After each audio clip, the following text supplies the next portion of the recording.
All right, let's talk some politics this morning. Something that has never, ever happened before. The House Majority Leader defeated in his primary race, Republican Eric Cantor of Virginia, knocked out of Congress by Dave Brat, an unknown college professor, or little known, I should say, college professor and political novice. Yeah, this is triggering shockwaves in the GOP, actually all of Washington. Conservatives excited about replacing Cantor. Let's bring in our panel. Jason Johnson, HLN contributor, political science professor at Hiram College in Cleveland. I was hoping you'd be here with us in Atlanta, but we're glad you're up anyway. We've got Amy Kremer here, a former chairwoman of Tea Party Express. Good morning to you both. Amy, I want to start with you. You know, I follow you on Twitter, and your tweets, I wait for them especially, and I retweeted this one. Let's put this up. So the Tea Party is dead, huh? This is from the 10th after we knew that the Cantor was going to lose. This one also. I've always said that the strength of the Tea Party movement is on a local level. This victory is the proof in the pudding. But another person you thank is Laura Ingraham from Fox News, who actually went out and campaigned for Brat. She says that the National Tea Party had nothing to do with Brat's win. Here's a quote from her. Not one major Tea Party organization came out and endorsed Brat, supported Brat in any meaningful way. We had a difficult time getting the Tea Party groups and Brat connected. They basically told them, you don't have a chance. They wrote him off. Question is this. Why does or how does the Tea Party have any basis to claim this win? Well, first of all, the Tea Party, there are national groups, but the strength of the movement is on a local level. It's the work that's done on the ground. Without the groups across the country and the people on a local level, the national groups would have no role. What would they do? But he didn't run as a Tea Party candidate. Well, the thing is, when you say Tea Party is all about fiscal responsibility, limited government, free markets. And so anybody can claim the label of Tea Party or use the label Tea Party.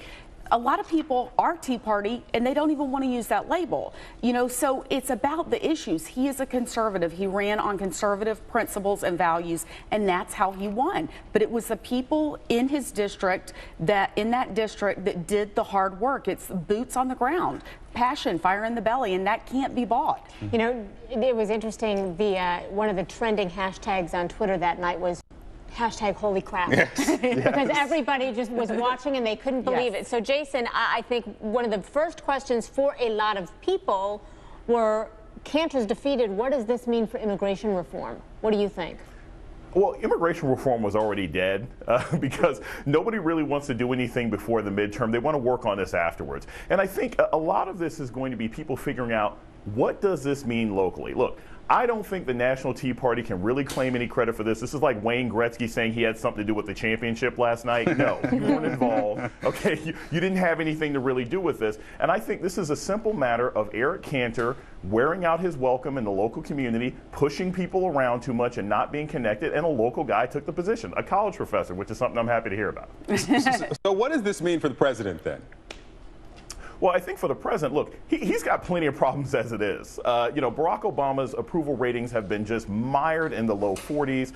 You've got a Democrat, an incumbent Democrat who might now be losing in the Senate. Barack Obama's primary concern right now is flying around the country and trying to shore up what he can in the U.S. Senate. I don't think immigration reform was ever going to be something that was seriously on the table this year, but I do think the GOP will have a plan by 2016 because they will need young voters and they will need Latino voters to at least look at them if they have any chance of beating Hillary Clinton.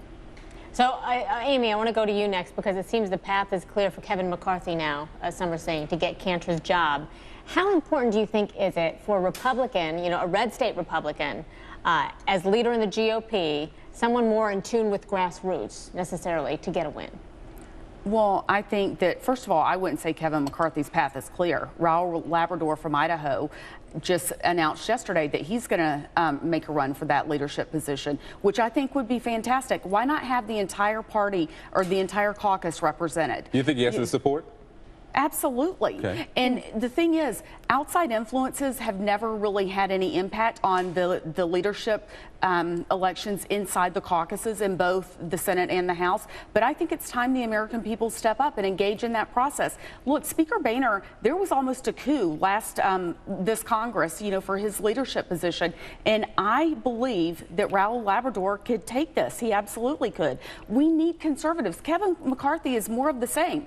He's part of the same leadership team. Why not bring in, is Washington not getting the idea of what's going on in America? That's the problem. They're so removed from reality. They're clueless about what's going on. They need to get outside of the Beltway. Amy, I know you are adamantly opposed to anything that approaches amnesty as we have the conversation about immigration, but do you think there can be something can be done this upcoming session? Well, this is the thing, is everybody talks about amnesty. I do believe we need immigration reform. I don't believe that right now is the time to do it. When you talk about amnesty, you're talking about giving people a clear pathway to citizenship. These people that are already here that have broken the law, what about the people still waiting in line and the millions of people that have waited in line already?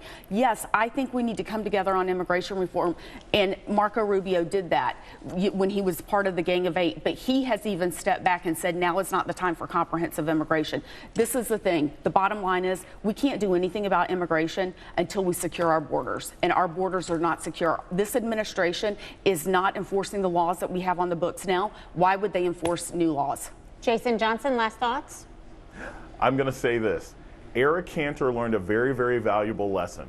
All politics are local, and everyone can talk about these national issues like immigration and healthcare reform, but what this really boils down to is if you want to keep your district, any member of Congress, Republican or Democrat, you got to hang out. You can't just show up all the time with your entourage. Let people see you in t-shirt and jeans at Orange Julius every once in a while. And if you don't do that, you will lose any position that you have. It doesn't necessarily have to do with national issues. It's connecting locally. All right. Jason Johnson, I think we can all agree on that. Thank you very much, Jason Johnson, Amy Kremer. Good to see both of you as always. Thank you, guys. So here's a question for